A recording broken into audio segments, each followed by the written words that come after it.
When you're receiving load information, I recommend that you use a steno book. On my truck, when you come onto my truck as a student trainee,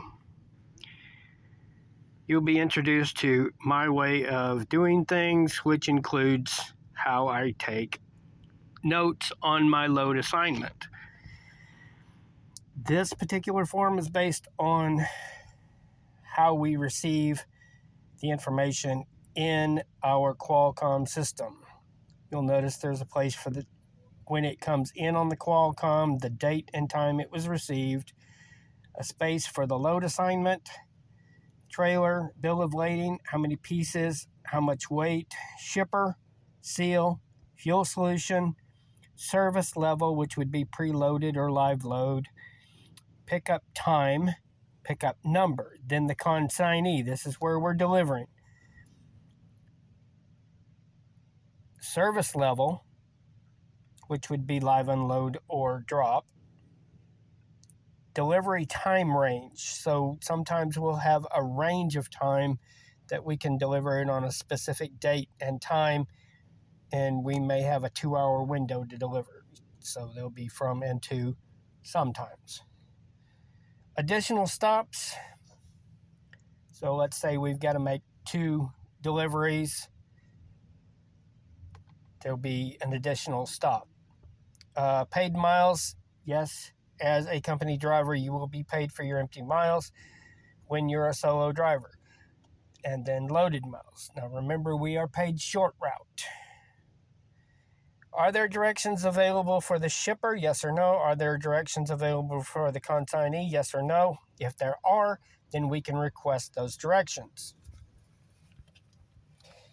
And then we are required to enter the load information into the ELD. We are also told where we can fuel the truck. That will go into the fuel solution. You may have 1, which will take up 3 lines, or you may have 2, which will take up 6 lines, or you'll have 3 that'll take up 9 lines. It will also tell us how much we can put in, whether it's 50 gallons, 60 gallons, or full tank. Then we've got a section for the route suggestion. As a company driver, you will be given a route suggestion that you are required to follow as long as it's legal. When it comes to the actual form that I will be handing you, you will notice received is reduced to an abbreviation. Load, trailer, abbreviated, bill of lading, pieces, and weight. Now when it comes to the bill of lading, you may have more than 1 bill of lading. So you have up to 3 lines for your bill of lading. If you have more than that, you will have to adapt, which could mean turning the page and writing your bill of lading list here. Shipper, seal, fuel, service level, you'll notice that I have not included the route suggestion. After you know your fuel, you can put in the route suggestion where needed.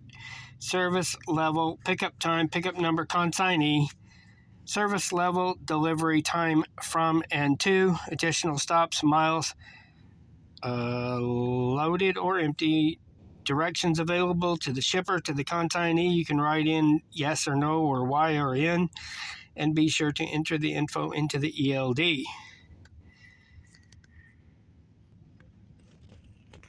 Here is an example of one that's been filled out. You can see that it was received 7/20/24 at 6:48 p.m. There's the load assignment number, there's the trailer number, there's a bill of lading number. I did not put in the pieces or the weight. It was going from our Irving, Texas terminal to our drop yard at Central Transport in Smyrna, Tennessee. That's actually Universal Terminal. It was a preloaded trailer that was dropped. The driver who had picked up at its pickup location. It was a live load. I was to pick it up at this time, but it wasn't dispatched until this date and time. There's the lane ID number. You'll notice there's a space left for such information. It's not always pertinent. There's the drop time. No additional stops.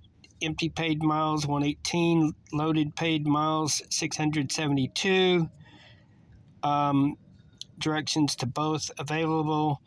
Loaded into the ELD. That's supposed to be tab, not tap. You'll notice that I was given permission to fuel to a fill at Rockwall, Texas. And then I did not take it all the way to the true consignee. So IT called it 7/22/24 at 12:12 noon at the Enon Springs, Smyrna, Tennessee drop yard. And that is how I deal with load information.